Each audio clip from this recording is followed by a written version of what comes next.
protecting yourself during a Reiki practice. Maybe that's for yourself, maybe that's when you are giving a session to somebody else. How is it that we can ensure that we are shielding or protecting ourselves from the energy of other people or the energy of the session? This is a question that comes up quite a lot, and I hope that this video helps. And please hear me out throughout this video. I do hope that you sit through the duration of the video, because I think and I hope and I trust that it will be very, very beneficial to your practice and your understanding of Reiki, and in particular Usui Reiki Roho. So the common statement is that people are able to draw or envision something like a bubble of protection, of energy around them that shields them from all the other kind of externalized energies that are out there. Maybe that's the externalized energy from your client. Maybe that is simply the nature of your environment. Maybe it is a workplace or where you're giving your sessions that's a little bit chaotic, or whatever. You feel negative energy, whatever it might be, okay? So people do all manner of things in the Reiki world. They draw a bubble of energy around them. They think about this kind of shield or this protection. They do things like grounding. There's ideas that you can manipulate or influence the energy of your environment with the symbols of Reiki. And so again, hear me out, because I think that this is going to be much more streamlined and much more efficient. We have to recognize that these things are simply distractions. We can't draw a bubble of energy around our body. We can't think about, kind of like a shield of magical protection around our body, because that is solely and only framed in the nature of your mind. And so if we believe that we can do this, if we believe that we can create these kind of barriers, then we're making a lot of assumptions about energy and about our environment and about, the nature of our existence, all of which are framed only in your mind. This is the big caveat to this, and that's why it's so important to understand the nature of our mind in the practice of Usui Reiki Roho.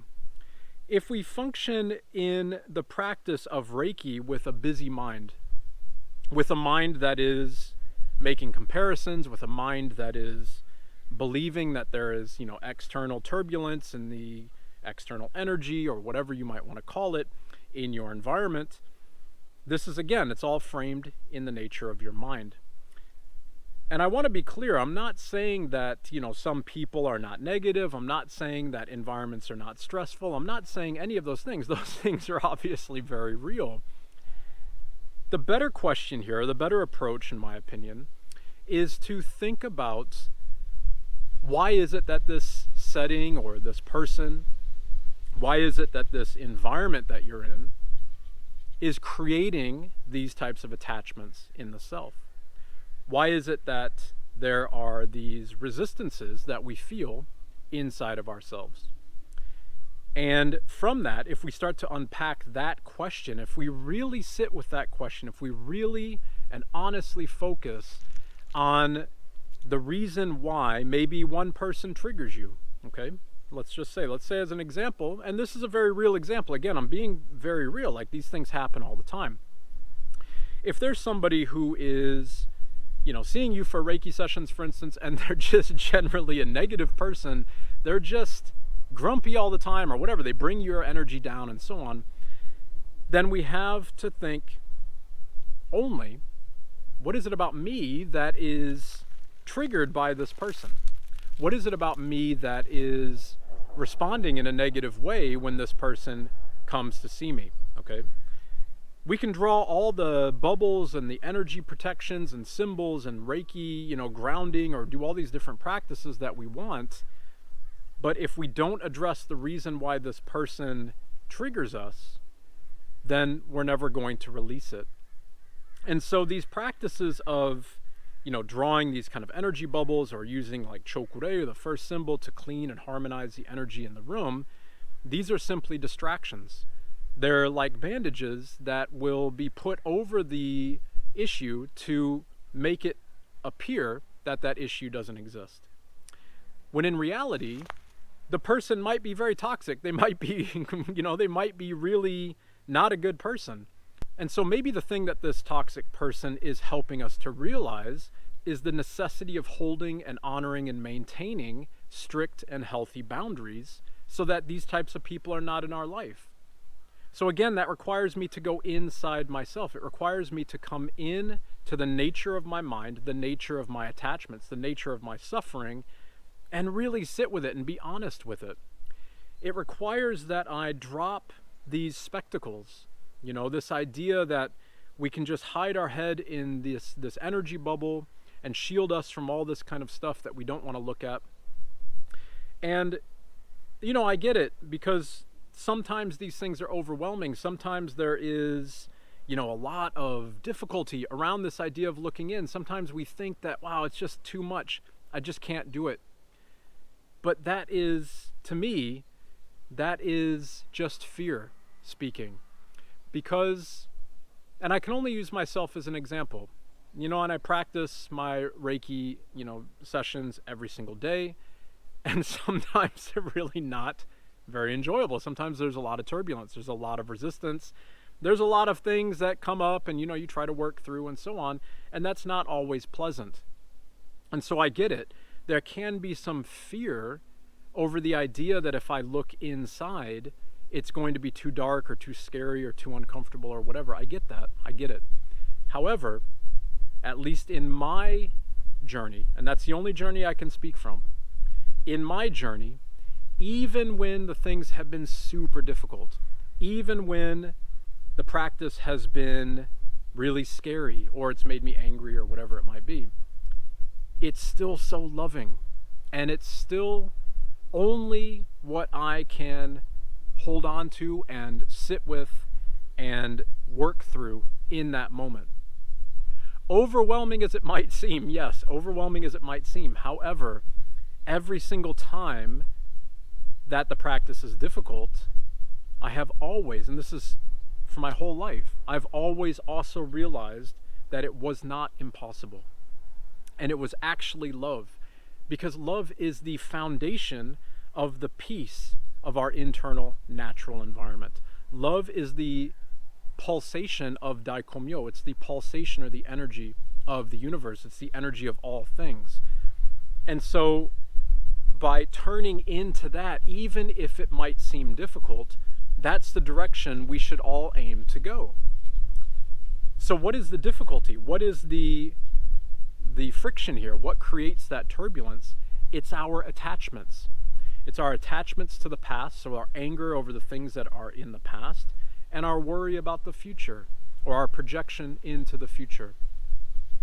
So if we try to frame or distance ourselves from our very real attachments to our suffering, the attachments to the past, the projections into the future, and if we try to shield ourselves from those things with these, bubbles or these beliefs that we can create these magic shields around us and all these types of things, then we're never actually addressing the issue, and we're never actually turning in to face the real thing that we need to face, okay?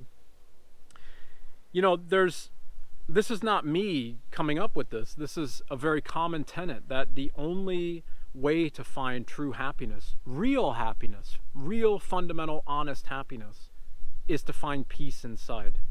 For instance, I'll play a clip here from the Venerable Geshe Hakdor. He is the translator and the historian for the current 14th Dalai Lama. And he's talking about this very idea where the only thing we can do to find true happiness is turn into the self.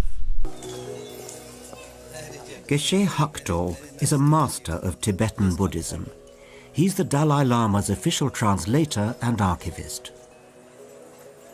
The complete teaching of the Buddha is aimed towards transforming your mental outlook, because the ultimate purpose is to remove all kinds of problems and sufferings. And problems and sufferings and disturbances cannot be removed by relying on external forces or external material sources or your relatives and friends. At the end of the day, the real source of long-lasting peace and happiness has to come from within. So, from this clip, what the Venerable Hector is saying is stillness and peace inside. This is the only place that it can really exist. Anything that we project on the external world is simply another form of suffering.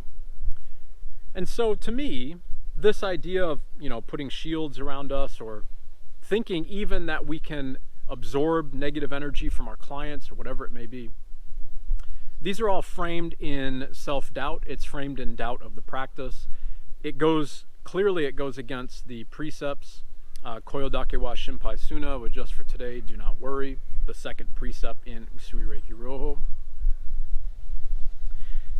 And it's almost like we're just kicking the can further down the road. The can being the thing that we actually need to look at. The can is our real trigger. Why is it that this thing is creating this friction with you? Why is it that you feel that this room has bad energy or whatever it might be? And I get the immediate response is going to be, I'm very sensitive to energy. I'm very sensitive. I'm an empath. I feel these things, I see these things, I hear these things, whatever it might be. Okay, that's your experience. That's how you're experiencing these things.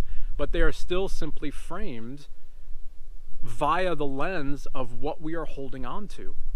If your internal environment is at peace, if your mind is quiet and your body is at peace to the best of your ability, then these things simply wouldn't exist. Because they have to be framed by the nature of your mind. They have to be. There's no other way that the energy of a room, for instance, can be viewed as negative. There's no other way that the energy of a person could be viewed as negative. Just from the nature of your mind. Just from the nature of the belief on the attachments, the belief on the circumstance, or the belief on the external reality that you're existing in. Toxic or not, bad person or not, is not the point. That's not the question. Of course, there can be things where maybe a person is just a bad person. But if we change our internal state, if we strive to exist in a state where our mind and our body are, to the best of our abilities, at peace for as long as we can, right? I mean, even if maybe it's just 1 or 2 minutes a day, maybe whatever, it doesn't make any difference. But the journey forward should always be founded on this idea of, is it cultivating suffering or is it cultivating peace? Is the thing that I'm engaging in, is the thing that I'm teaching, is the thing that I'm practicing furthering my suffering by attachments, or encouraging me to find deeper levels of detachment in my mind and my body? And so I think some of the onus of this is, for better or worse, it's found within the spectacle of Reiki. Reiki has so many beautiful experiences that can come with it. We can really feel and we can experience the supernatural. We can touch realms that are outside of our kind of externalized sensory perception, as it were, to kind of put it mildly. But I think here we have to be very careful, especially if you're a Reiki teacher, to not perpetuate the false belief of these magical practices. Personally, for me, I think it would be a disservice to my students if I was teaching that they now have this ability to shield themselves from negativity, to shield themselves from the external reality by doing all these magical things, making Reiki bubbles and using the symbols or whatever it might be to kind of block this negative energy. And why do I feel that's a disservice? Because the external world, all of this, everything around us, everything that is in my life is an expression only of my internal level of peace. And so if everything that I see, everything that I experience, everything that is in my externalized reality, if that's a representation or manifestation of the nature and the state of my internal self, then just as the Venerable Hector was saying, I can't do anything to this external world to affect any type of change. The only thing that I have to focus on is myself, my internal state. So if I were to teach my students, all of these things, we have to realize that that is on the external world. It is my belief that I can somehow alter the reality of what I perceive. And there's only one way to do that. The only way I can alter what I perceive is by finding peace in myself. And I think I can prove this point. I think that everybody has had a moment in their life where you finally let go of some attachment. Maybe it's finding more courage in yourself to face an adversary. Maybe it is whatever, you can fill in the blank here. It's overcoming something in your life that maybe has taken you a while to build up to, and so on. And then once you overcome it, your external world is completely free of that thing. You don't even see them anymore. You don't even see the person or the experience. You don't feel the energy, whatever it might be. It's not the external world that changed. It's you that changed. So see, if we're constantly hiding behind titles like an empath, or statements that I'm very sensitive to energy, or whatever it may be, and it's not a criticism, but we have to recognize that we will always then be hiding behind those things. And to me, a life where I'm trying my best to be increasingly freer of attachments day by day, which is why we practice every single day, right?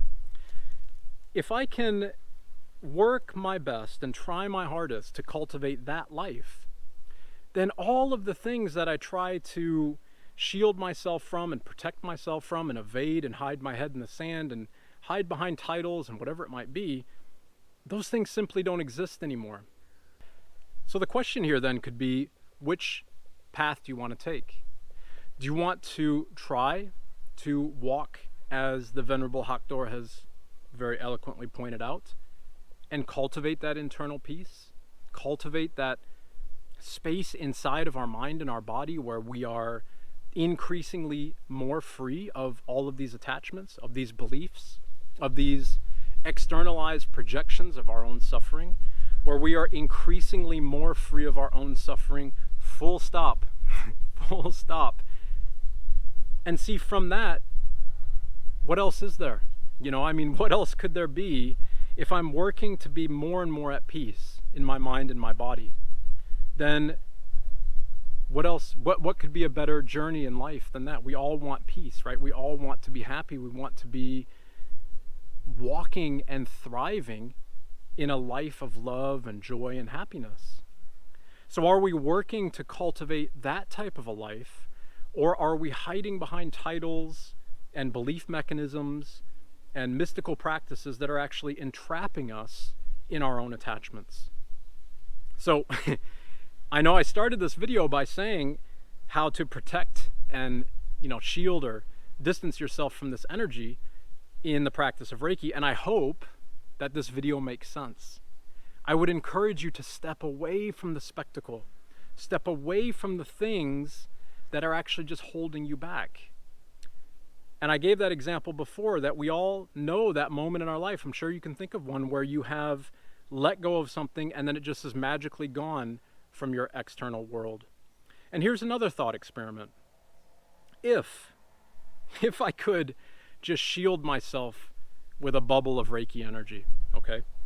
Which would mean that everything in the world that I perceive to be negative, maybe it's toxic people, maybe it's sicknesses, maybe it's just a difficult day, whatever, it doesn't make any difference. Anything that could be negative will just bounce off of me because I have this magic bubble of protection around me. That simply is not how it works. We can believe that's how it works. We can get lost in the fantasy and the spectacle and think that that's how it works, but it's not. If that was the case, that's all anybody would do. Everybody, because why wouldn't we do that? We'd have like a magic bubble of love around us that nothing could invade, nothing could attack. So, of course we would do that. But it doesn't fix the problem. The problem is inside. The problem is inside the self. That we need to face. If we don't face the nature of our internal self, then we will forever be adrift in this sea of attachments and suffering. So, I hope that helps with your practice, even if you have to try this out step by step. You know, like if you are engaging in these bubbles all the time and you're casting them on your clients and yourself and you're doing all these things, maybe try just once to not do that. Just let go of everything that you believe on the external world and recognize that this is a function of your mind. If we recognize that, then we can bring our focus to calming down the mind. If that's where you are in your practice, it's not a criticism, it's not a bad thing. I was there as well until I started to move in this direction, and it gets so much easier. It's so much easier when we drop the story and the spectacle and the pretense and all the belief mechanisms that actually are shackles of our own suffering. Try to let go of those things, even if just for one practice, and see how you feel. I get comments all the time from my students and from people who are watching my videos that they finally just did it. They let go, they stopped doing all the symbols and the spectacle, and it was so much more intense. It was so much more beautiful of an experience. And it's not that Reiki becomes more intense. It's not that the energy of the universe becomes stronger or we become more connected to it or anything like that. It's already strong. Look at this beautiful tree behind me. It represents Daikomyo. That is the intensity of the energy that's naturally flowing through the entirety of the universe. So the only thing that is keeping me from the pulsation of that super beautiful, loving, and powerful energy is the attachments and the nature of my mind. Let go of the mind and let the practice flow. All right, everybody. So drop the spectacle, enjoy the practice, follow the precepts. I hope that helps everybody. Thank you so much. And please, please, please let me know in the comments below if that impacts your practice or what you think on this video. I do appreciate it, and I try my best to reply to all of the comments here on my channel. Thank you so much, everybody. As always, be well and in Gassho.